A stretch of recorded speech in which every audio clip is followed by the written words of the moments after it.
Martin. Bonjour tout le monde, bienvenue à la présentation.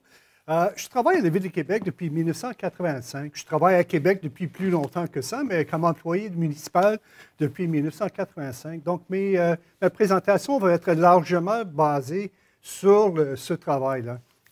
Je n'irai pas sur d'autres projets sur lesquels j'ai travaillé, mais puisqu'on remonte assez loin, si j'ose le dire, on serait dans la longue durée. Alors, la présentation aujourd'hui va être en plusieurs parties. Je vais vous présenter le contexte général. Ensuite, je vais vous présenter une série de sites qui illustrent les propos que je veux vous montrer. Puis ensuite, je vais regarder un cas particulier, le cas de Place Royale, en plus de détails, qui nous permettra de mieux saisir l'évolution de l'intégration de l'archéologie dans le monde du patrimoine à Québec, tout le moins, sinon ailleurs. Alors, l'archéologie peut faire partie de l'actualité, et c'est comme ça depuis longtemps.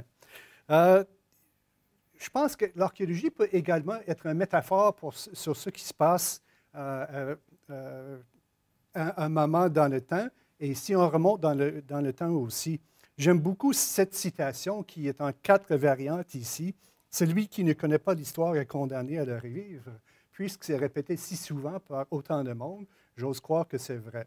Et je pense qu'on va peut-être le voir dans la présentation aujourd'hui. Et si on remonte jusqu'aux caricatures qui ont été faites au début des années 80, faisant référence à l'élection d'un gouvernement conservateur, faisant référence aux Nordiques, donc des sujets qui sont toujours d'actualité. Donc, l'archéologie peut aussi être un discours sur l'actualité. Mais comment faire parler l'histoire? Ici, l'image, c'est de la découverte, je pense qu'il y avait une 50aine de squelettes dans les remparts des fortifications, le bastion Saint-Louis.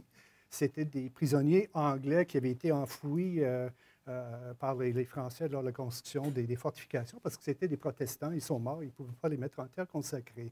Alors, comment aller chercher l'information, comment interpréter cela, comment le présenter au public?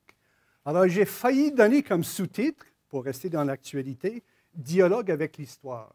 Vous savez sans doute que le monument qui est ici, son nom fut « Dialogue avec l'histoire ». Alors, pour les lectures que je vous ai données, je voulais comparer 2 moments dans le temps, à peu près 1990, puis à peu près aujourd'hui.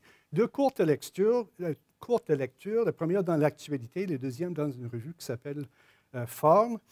Si on regarde la situation en 1990, il y a eu une diversité de projets, de découvertes et de problématiques. Il y avait une vingtaine de fonctionnaires, plus qu'aujourd'hui.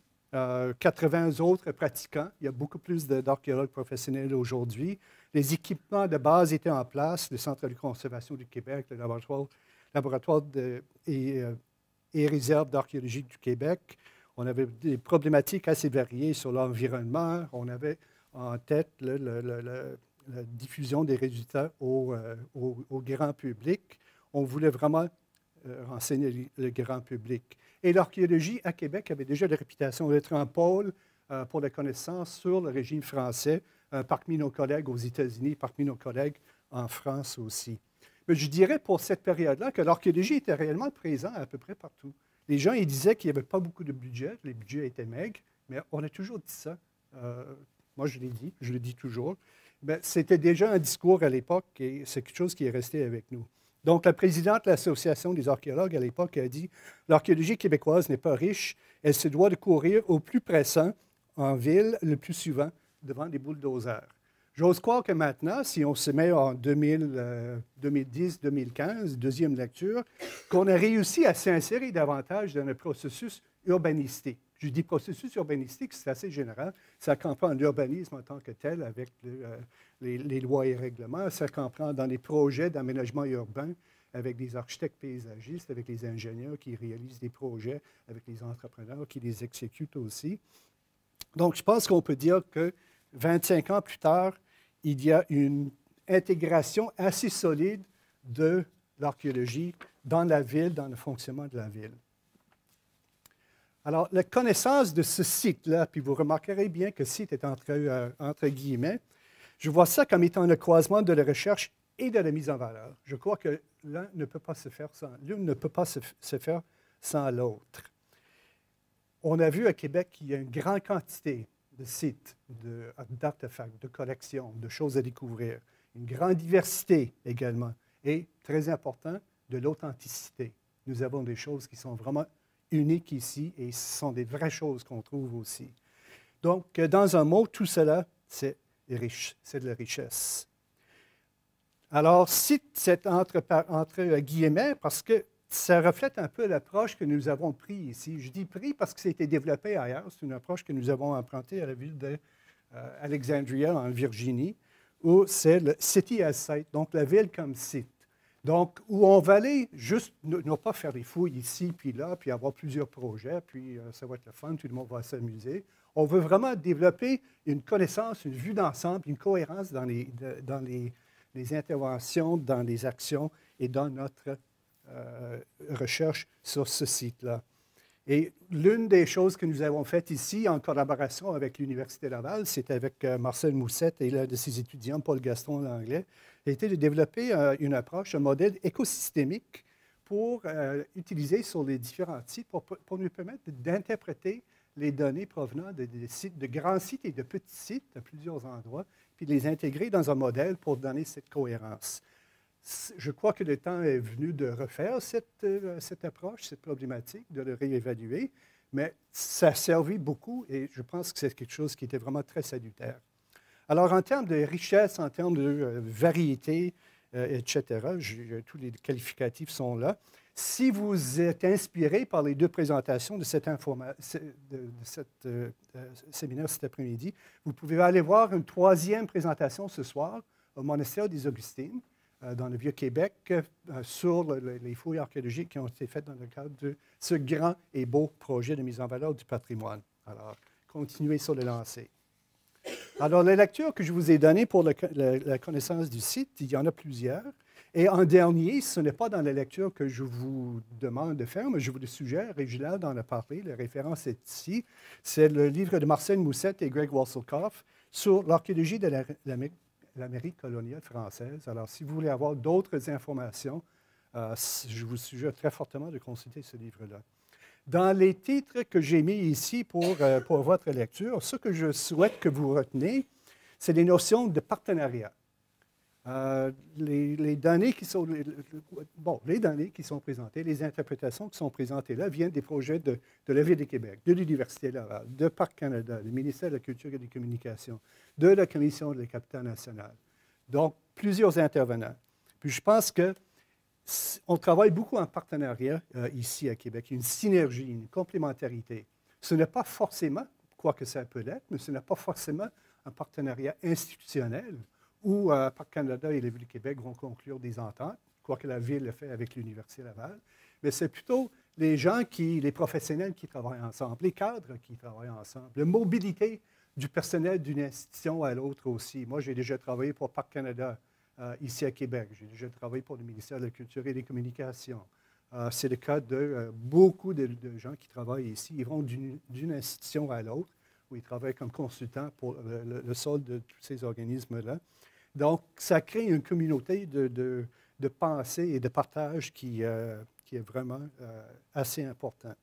Il y a un souci de protection des sites et des vestiges. Vous allez voir plusieurs exemples, puis je vais vous en présenter dans le deuxième bloc cet après-midi aussi, où on a vraiment mis beaucoup d'efforts sur la protection des vestiges et des sites, soit pour une mise à valeur éventuellement, si ce n'est pas fait encore, ou encore pour les recherches futures aussi. Également, il y a un souci de communiquer des connaissances au grand public, à la communauté scientifique aussi, mais au grand public. C'est très important. Vous allez voir plusieurs exemples. Et finalement, je dirais l'importance d'impliquer la société civile, coopérative, associative ou individuelle, donc des simples personnes. Et on va voir des exemples de ça aussi. Je trouve que c'est quelque chose qui est assez fort ici à Québec et qui découle de la synergie des actions de tous ces acteurs que j'ai mentionnés. Regardons le projet de Lido Hunt. Les archéologues l'appellent Lido Hunt. C'est juste à côté du Musée de la civilisation. C'était le chantier école de l'Université Laval de 1993 à 1996. La Ville a fait des recherches assez importantes sur le site dans le cadre de la construction d'un hôtel,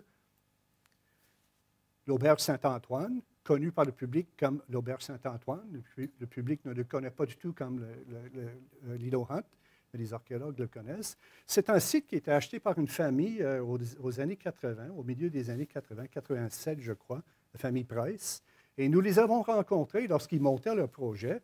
Puis je leur ai dit, bien, vous savez, vous achetez un site archéologique. Ce n'est pas juste un terrain dans le Vieux-Québec, c'est un site archéologique.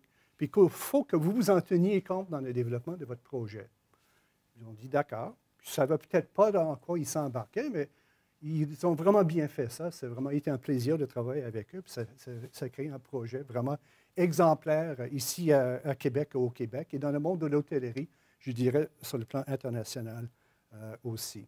Alors, qu'est-ce qu'on peut voir dans cette image en termes de mise en valeur? Vous voyez le complexe hôtelier lui-même avec l'intégration d'une maison du régime français au fond à droite, en avant-plan, l'intégration d'un entrepôt, de plus ancien entrepôt à Québec.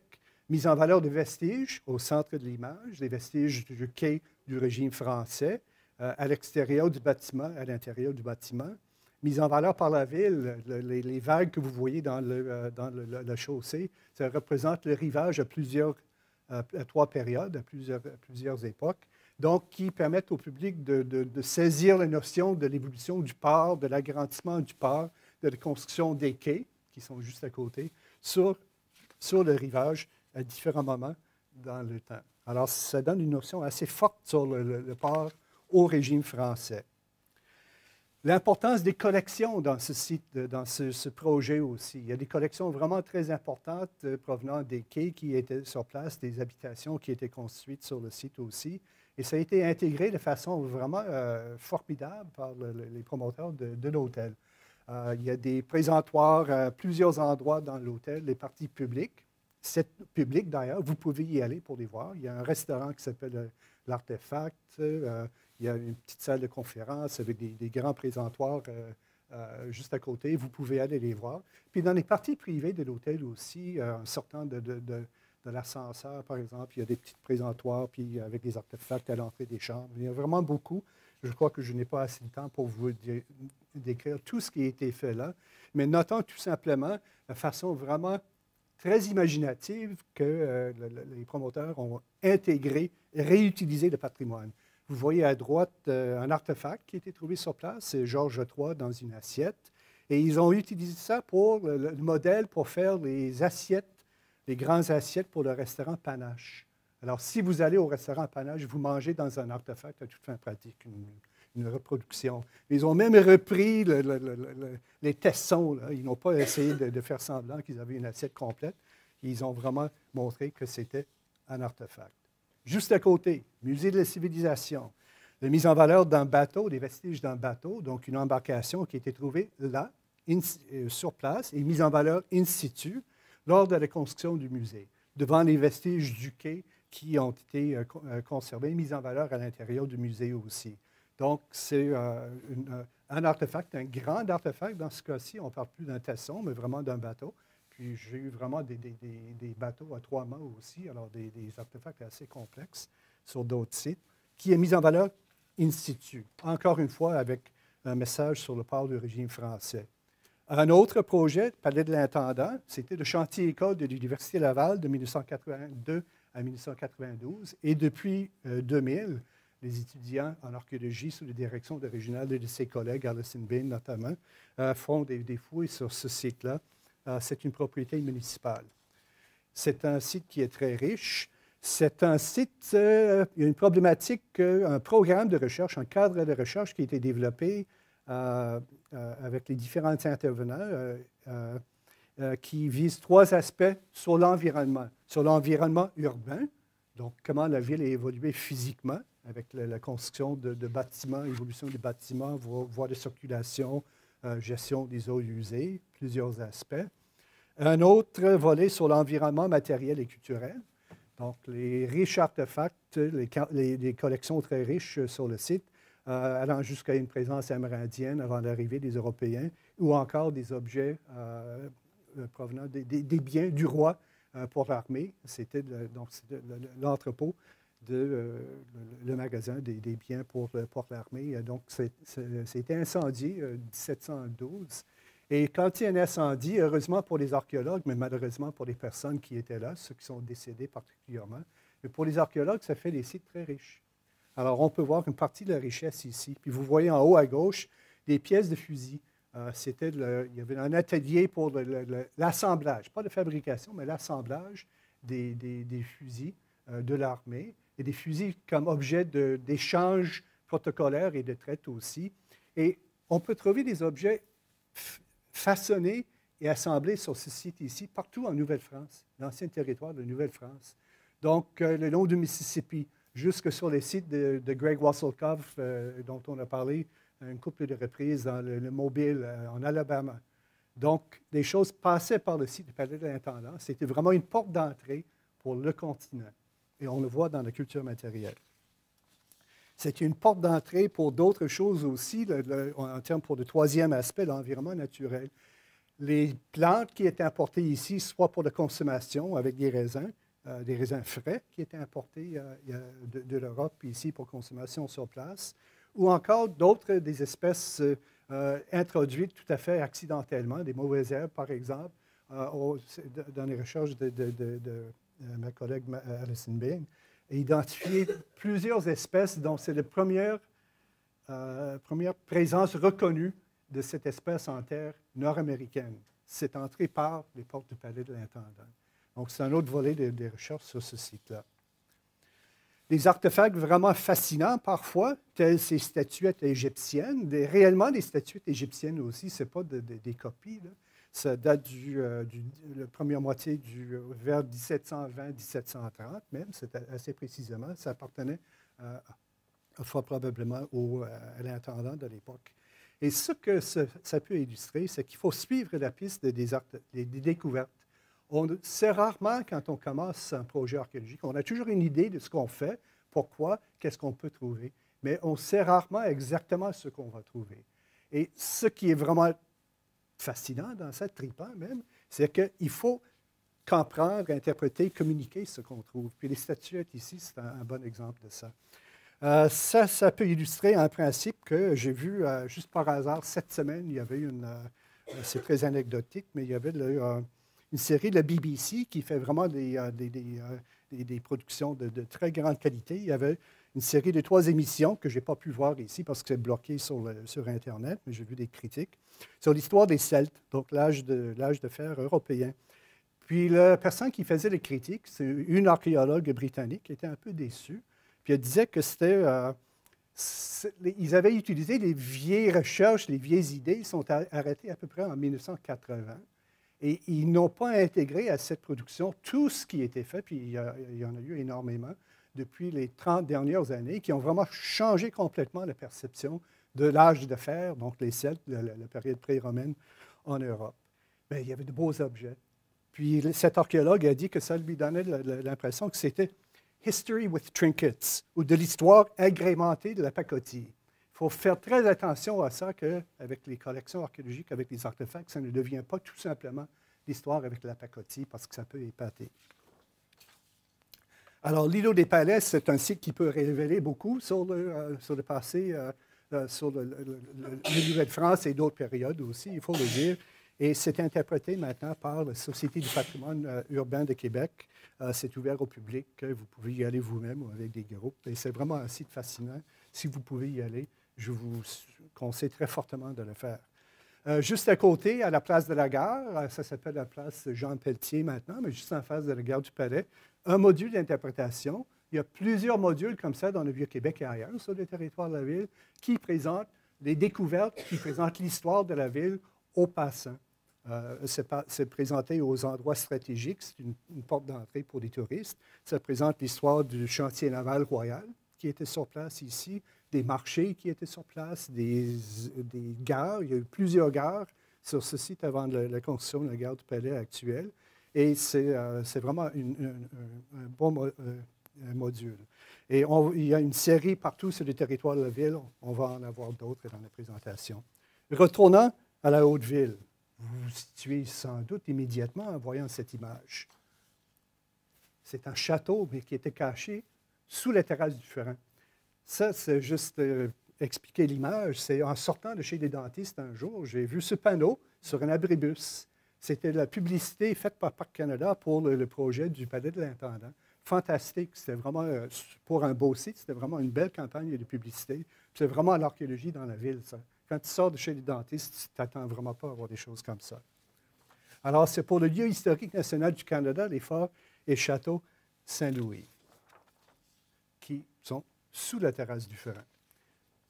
C'est un site pour l'administration de la colonie. C'était le lieu de résidence du gouverneur de la Nouvelle-France et plus tard des gouverneurs britanniques aussi. Champlain a construit son premier fort à la Haute-Ville ici en 1624. Et le site, ça remonte jusqu'à l'origine, jusqu'au fort de Champlain. Il y a eu plusieurs campagnes de fouilles sur ce grand site. Pour moi, le grand site, c'est la terrasse du Ferrand, remontant jusqu'en 1982. Les premières fouilles que j'ai faites à Québec, c'était d'ailleurs sur ce site-là avec Parc Canada. Donc, une campagne très importante de plusieurs années, vers 1982 au sud, sursis quelques années, vers 1990, autre campagne de quelques années sur la partie centrale, autre sursis jusqu'en 2005. C'est un projet c'est sur un site incroyablement riche et intéressant et significatif pour l'histoire de la ville de Québec aussi. Mais pourquoi est-ce que c'était fait? C'est très représentatif de la manière dont les archéologues travaillent, dont on travaille à Québec aussi. Ce ne sont pas les archéologues qui ont dit « ça, c'est un site fantastique, on va monter un projet de recherche, on va aller faire des fouilles là-dessus, puis on va faire la mise en valeur après ». Ça marche très rarement comme ça. Le palais de l'intendant, c'est peut-être la seule exception d'ailleurs, parce que l'archéologie, c'est quand même assez dispendieux, c'est très cher. Et les conséquences, dégager des vestiges, qu'est-ce qu'on va faire avec après, très dispendieux aussi. Donc ici, si ça a été fait, c'est que la terrasse du Ferrand risquait de s'écrouler. Donc, ils ont commencé à le refaire au sud, puis il fallait faire des fouilles archéologiques. Chaque partie, c'était comme ça.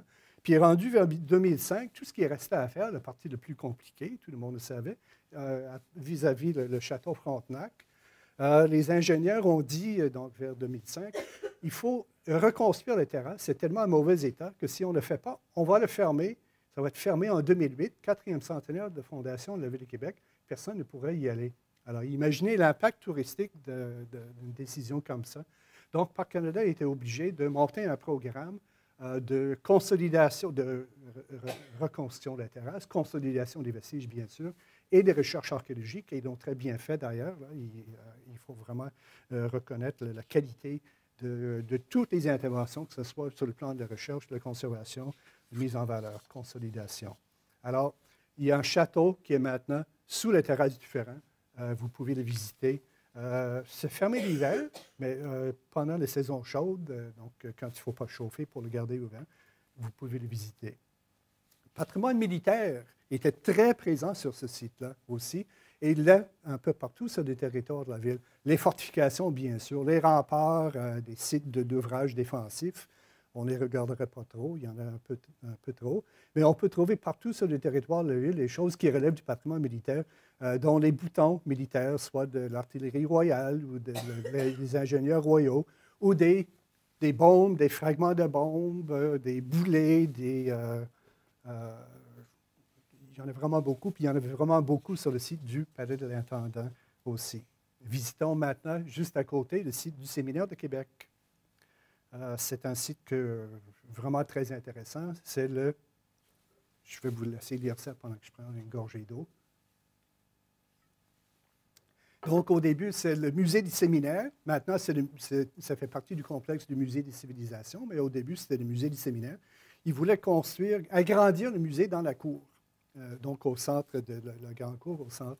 Et tout le monde présumait que, puisqu'avec tous les travaux qu'il y avait eu sur place, qu'il ne restait plus rien. Même les archéologues, ils croyaient qu'il ne restait plus rien. Mais on a dit, on va appliquer une démarche structurée et correcte quand même. Et s'il reste des choses, bien, on va pouvoir s'en occuper. Et il reste des choses, ce qui est souvent le cas d'ailleurs. On a eu beaucoup de projets comme ça où ça s'est avéré assez riche. Il y en a d'autres où ce n'est pas riche du tout, mais c'est plus rare. Ici, ce que nous avons trouvé, c'est les vestiges de la maison de Louis Hébert, les vestiges de la maison de Guillaume Couillard. Les deux premières résidences privées, maisons privées en Nouvelle-France, étaient là et sont toujours là d'ailleurs. Nous ne les avons pas fouillées. partiellement, mais pas complètement, sont protégés sous l'asphalte de la cour au centre et sous le stationnement. Si vous visitez les laboratoires d'archéologie de l'Université Laval, donc sous le stationnement, là où vous stationnez, hein, la maison deuxième maison de Louis Hébert est là.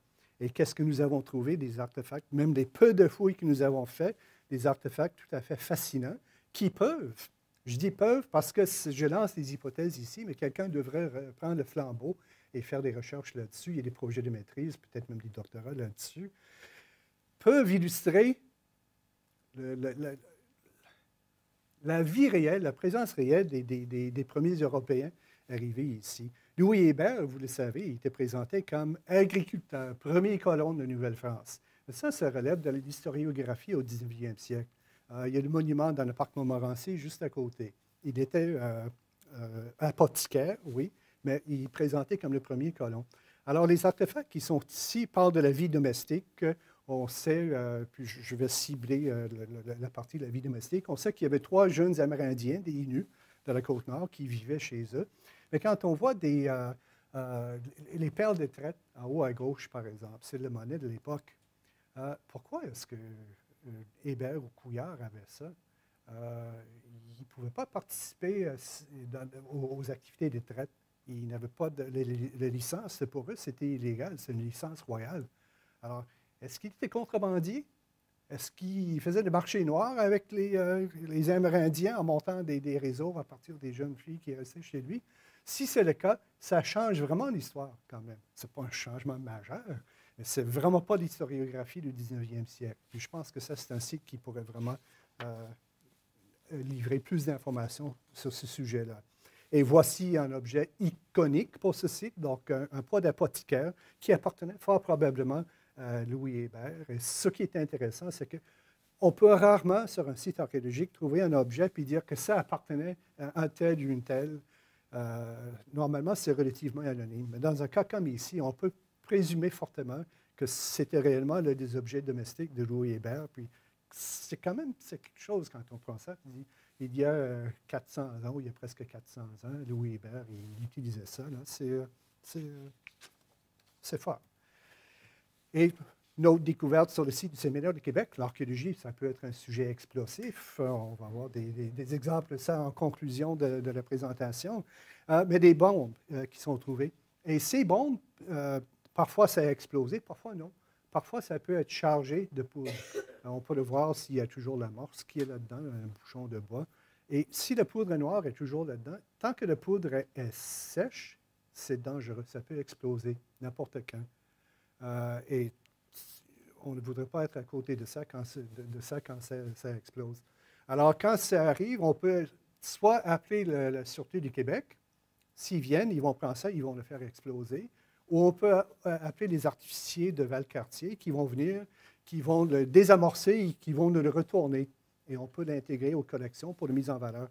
Je dois d'ailleurs y aller probablement la semaine prochaine, ramasser une autre bombe qu'ils ont trouvée dans le Vieux-Québec, pas loin des laboratoires d'archéologie, il y a 2 ans lors des travaux. Ce qui était cocasse ici, là, c'était vous pouvez imaginer, c'était 2 jeunes hommes assez forts, assez machos, là, ils prennent ça, ils disent « Oh oui, une vieille affaire, c'est pas vraiment dangereux. » Ils ont pris ça, ils l'ont garoché dans le fond du camionnette, de pick-up, puis l'archéologue qui était sur place, c'est Serge Boulot, là, il a pris de poudre escampette, presque ça aurait pu exploser. Les gens le savent, les officiers, ils le savent, mais les jeunes comme ça, là, ils n'étaient pas au courant, puis ça aurait pu être dangereux. Un autre endroit, place du Vide, sous la patinoire, c'était le faubourg Saint-Jean au 18e siècle, première moitié du 18e siècle. Lors de la construction de la patinoire, nous avons fait des fouilles là. On a trouvé des objets relatant la vie des premiers artisans qui vivaient là. C'était quand même très intéressant. Modules qui ont été construits sur place pour l'illustrer. Les modules ont été refaits récemment. Et ce que ça illustre, donc le thème qui est présenté, c'est la contribution de l'archéologie à la connaissance du Vieux-Québec comme site du patrimoine mondial.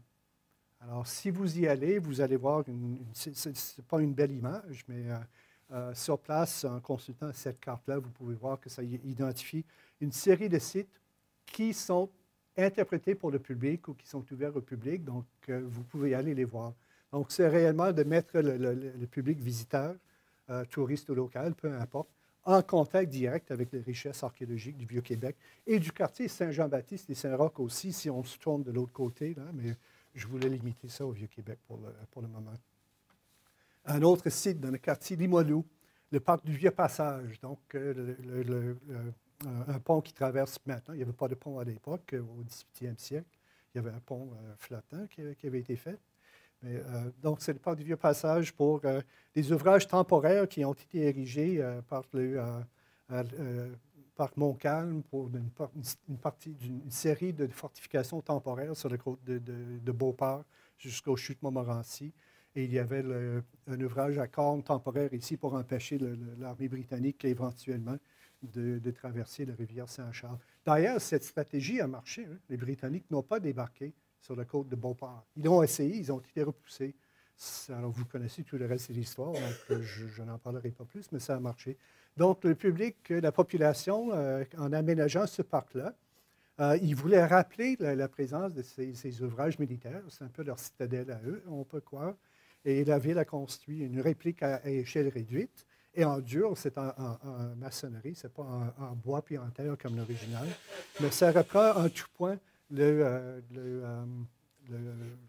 l'ouvrage à cornes, la tête de pont qui était là en 1759-1760, mais qui est resté dans le paysage jusqu'au 19e siècle aussi. On peut le voir dans les cartes anciennes. Donc, des choses comme ça, c'était là. Donc, on peut voir que ça faisait partie du quotidien des gens pendant au moins une génération, sinon 2 générations après. Donc, en le mettant dans le paysage aujourd'hui, est-ce que ça va durer autant de temps que l'original? Je l'espère, je le crois, et on verra bien.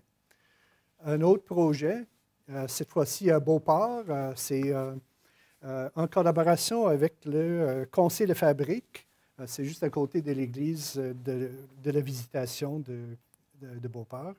Donc, en collaboration avec le Conseil de fabrique et les Sociétés d'art et d'histoire de Beauport, la ville réaménageait la place autour de l'église pour le bénéfice de l'église. Et on a décidé de faire des fouilles archéologiques aussi pour la chapelle qui était là. On a monté le projet avec la Société d'art et d'histoire de Beauport. C'était leur projet. Nous avons fourni le soutien financier, un peu de conseils aussi, mais il y avait des archéologues professionnels à la retraite à ce moment-là qui étaient dans la Société d'art et d'histoire de Beauport. Donc, ils ont eu des subventions, ils ont embauché le personnel, les archéologues qui ont travaillé là-dessus. C'était des fouilles vraiment très intéressantes. Donc, des vestiges de la première chapelle où Monseigneur Saint-Vallier a foulé. Et c'était pour le Conseil de fabrique, c'était vraiment très important de pouvoir dire que ces vestiges sont en lien avec les présences de Monseigneur Saint-Vallier. Ça m'a vraiment marqué de voir ça, d'ailleurs. Moi, j'ai abordé ce projet en fonctionnaire, scientifique, tête froide, tout ça. Mais ces gens-là l'abordaient par leurs sentiments. Et c'était vraiment touchant de le voir, en tout cas. Puis, c'était une belle synergie de travailler ensemble avec le mélange des sentiments et de la science. Le travail qu'ils ont fait, c'était de monter une exposition, c'était de faire une conférence publique, d'avoir des visites pour le public, des reportages dans le journal local et la production d'une synthèse qui était publiée dans la série des cahiers d'archéologie du CELAT.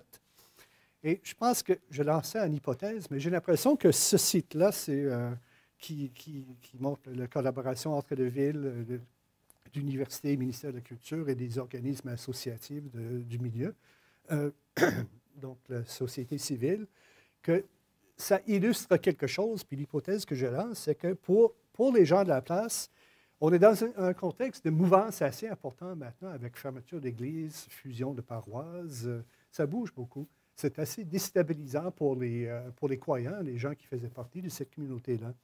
Donc, d'avoir fait des recherches sur ce site-là, j'ai l'impression que ça les permettait de consolider la place de leur Église comme lieu fondateur de la paroisse et comme lieu important dans la communauté des conseils de fabrique ou des paroisses de la ville de Beauport.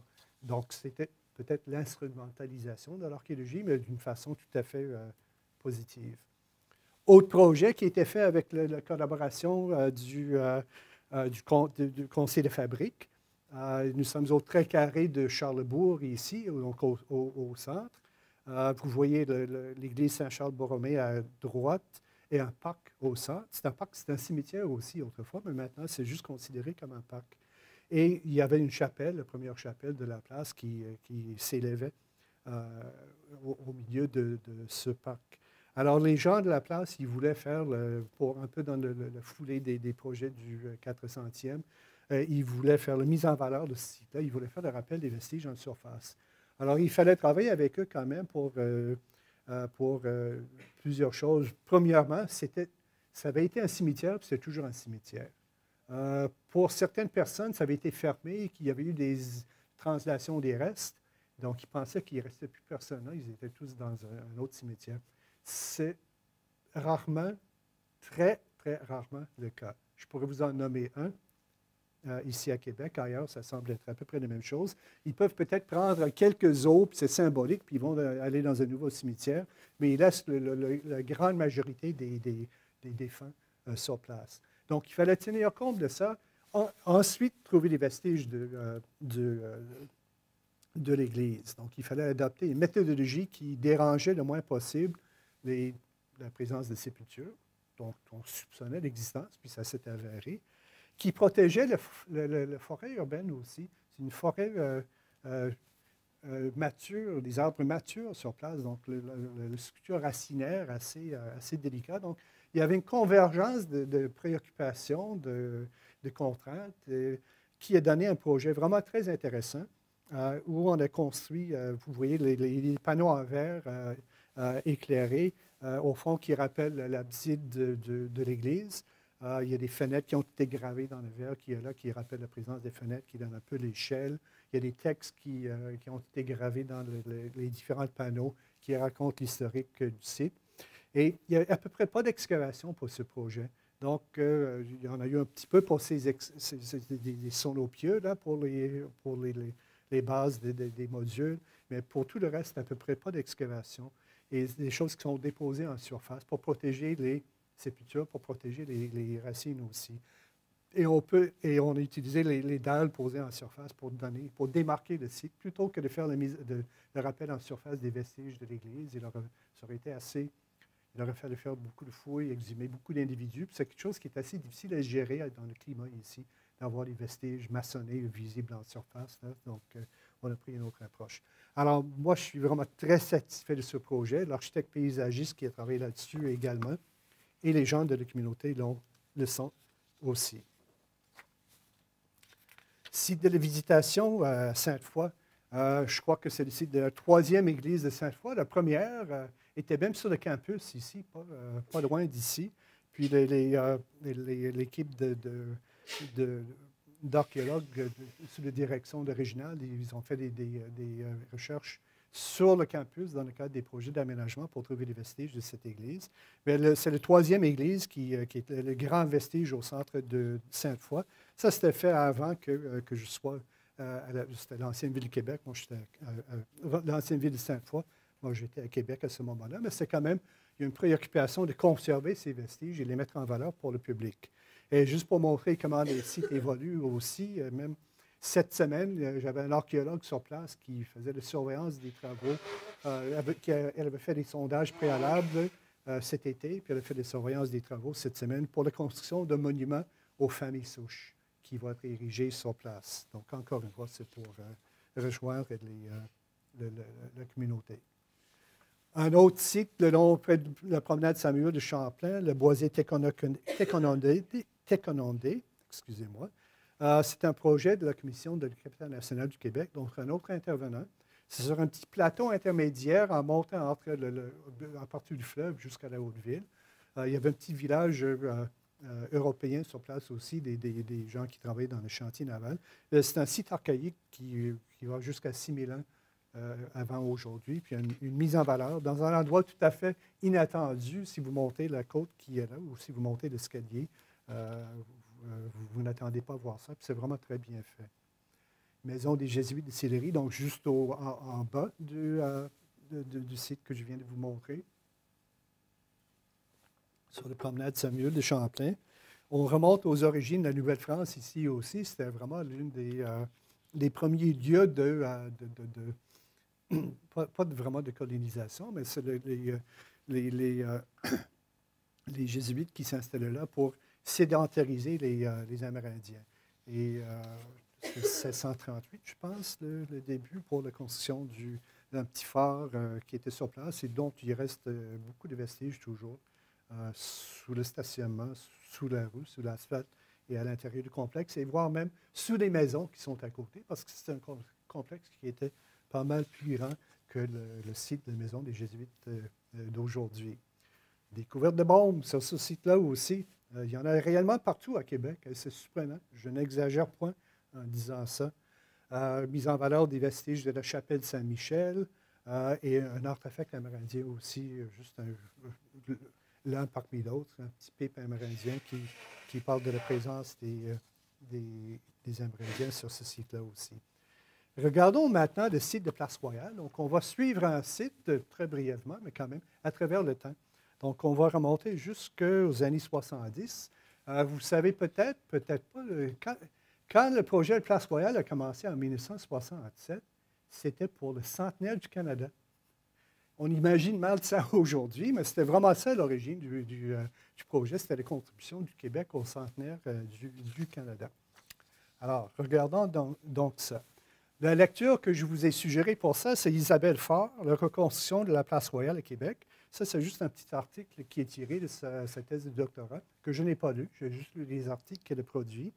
Mais je trouve que s'exprime très bien, c'est très bien présenté. Et ce qu'elle dit, c'est que, bon, elle parle de la question des valeurs qui ont opéré dans le cadre de ce projet à ses origines. Elle dit, par exemple, je vais vous lire une petite phrase, « Nous allons démontrer qu'en réalité, le projet de Place Royale n'est pas une opération patrimoniale, autrement dit, une opération se préoccupant avant tout de l'histoire, de l'archéologie et de l'art, mais plutôt une opération politique, idéologique et touristique visant à imprimer dans le Vieux-Québec victorien une image française. » Puis, elle en fait des démonstrations, est assez convaincante, puis je pense que c'est assez largement admis par les milieux du patrimoine et de l'histoire aussi. Donc, il y avait un discours pour justifier, pour motiver le projet, c'était la conservation du patrimoine, mais tous les gestes qui ont été posés, selon l'analyse de Mme Faure, allaient dans le sens de montrer, de créer un lieu qui représentait la Nouvelle-France. Ce n'était pas l'évolution de la place, c'était pas la conservation d'un site en tant que tel, parce que c'était largement refait d'ailleurs, mais c'était vraiment pour montrer la Nouvelle-France et de servir de lieu de visite touristique. Donc, il y a une logique économique derrière ça aussi. Peu importe dans tout ça, là, ce que je veux porter à votre attention aujourd'hui, c'est que c'est l'archéologie, bien sûr. Elle parle de l'archéologie dans l'introduction, elle parle de l'archéologie dans la conclusion, mais entre les deux, oups, c'est plus là. Alors, comment ça? Essentiel, la phrase que je vous ai lue. Elle parle de l'archéologie. Donc, pour elle, ça semble être, dans l'énoncé de sa problématique, ça semble être une partie importante. Mais pourquoi ça disparaît après? Puis pourquoi ça revient dans la conclusion? Alors, est-ce que les références à l'archéologie, est-ce que ça faisait référence à une orthodoxie en matière de patrimoine? Est-ce que c'est une métaphore pour la conservation du patrimoine? Je n'en sais pas trop, mais ce n'était pas là. Alors que les collections archéologiques, il y a eu postérieurement, plus tard, il y a eu de l'emphase sur l'archéologie, particulièrement dans le cadre des collections archéologiques qui sont mises en valeur. Ça s'appelle le musée de Place Royale maintenant, c'était le centre d'interprétation avant. Et c'est des collections vraiment importantes. C'est un bien culturel aussi protégé par la loi. Donc, c'est devenu quelque chose qui est une façon de montrer la richesse du site. Mais avec mon collègue original, que vous avez vu tout à l'heure lors de sa présentation, on a fait une analyse de ça suite à l'invitation de collègues australiens qui faisaient l'analyse des quartiers du taudis, des slumlands. On voulait regarder l'évolution du quartier Place Royale, secteur de Place Royale, dans cette logique d'utiliser un discours, de projeter une image de la présence de taudis pour permettre la démolition de quartiers entiers pour les transformer en d'autres choses. C'est à peu près ça qui s'est fait à Place Royale. Mais ce qu'on conclut particulièrement dans cette étude-là, c'est que pour une période que nous identifions comme une période de déclin, de 1860 à 1960, où il n'y a à peu près rien qui est connu en matière d'archéologie. Sur le plan de l'histoire, ça a été peu touché aussi. Un petit peu, mais pas beaucoup, mais sur le plan archéologique, vraiment pas, complètement absent. Donc, si on prend l'image de la boîte noire utilisée en science, on sait ce qui entre dans la boîte, on sait ce qui sort de la boîte, mais on ne sait pas ce qui se passe entre les deux. C'est un peu ça pour Place Royale. On sait tout ce que pour le régime français jusqu'à 1850-60 à peu près. À peu près ça, à peu près rien. Puis, oups, on tombe dans la Place Royale d'aujourd'hui. Alors, c'était assez intriguant, tout ça. Notons quand même que l'archéologie est toujours présente par les vestiges aussi, l'habitation de Champlain notamment, qui est toujours présente sous l'église, l'église Notre-Dame des Victoires. Il n'y a pas eu de fouilles, quelques petits sondages, mais vraiment pas de fouilles. Donc, c'est un site qui est toujours extrêmement riche, qui est comme une réserve de sites. Ça fait partie, pour moi, ça fait partie de la réserve des sites pour le patrimoine archéologique de la Ville de Québec. Puis je ne suis vraiment pas pressé d'aller tous se fouiller non plus. C'est important d'en garder en réserve à cause de l'évolution de la méthodologie, par exemple, les techniques et les méthodes. C'est quelque chose qui est réel. Je disais ça dans les présentations que je faisais il y a à peu près 30 ans, puis je ne sais pas si j'étais vraiment très convaincant ou non, mais je peux le dire maintenant, surtout avec tout ce qui se fait dans l'archéométrie, par exemple.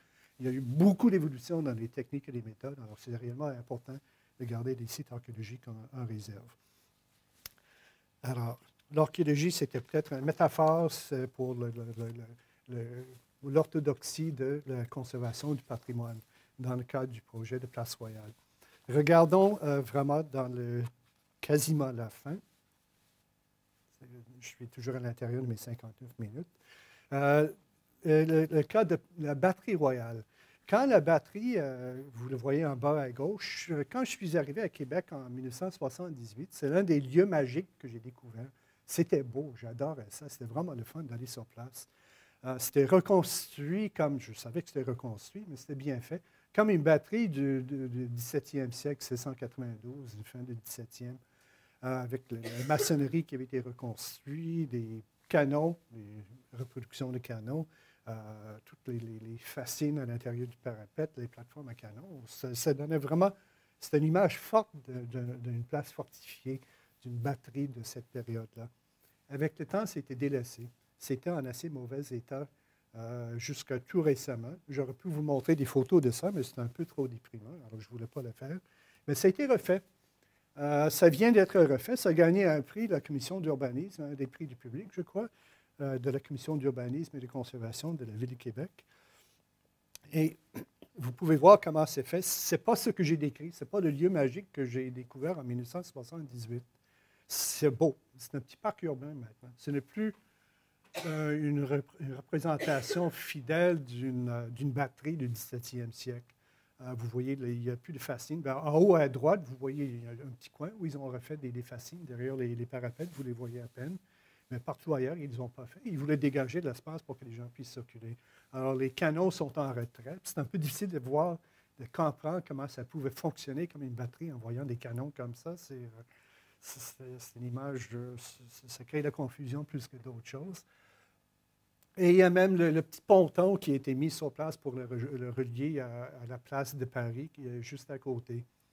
Au moins, c'est réversible, ça. Donc, ça, c'est un principe très important dans la mise en valeur, conservation du patrimoine, c'est que les interventions de ce type-là, que ça puisse être réversible, ce qui est le cas ici. Mais c'est vraiment assez différent comme image du patrimoine aujourd'hui par rapport au début du projet de Place Royale pendant les années 1970.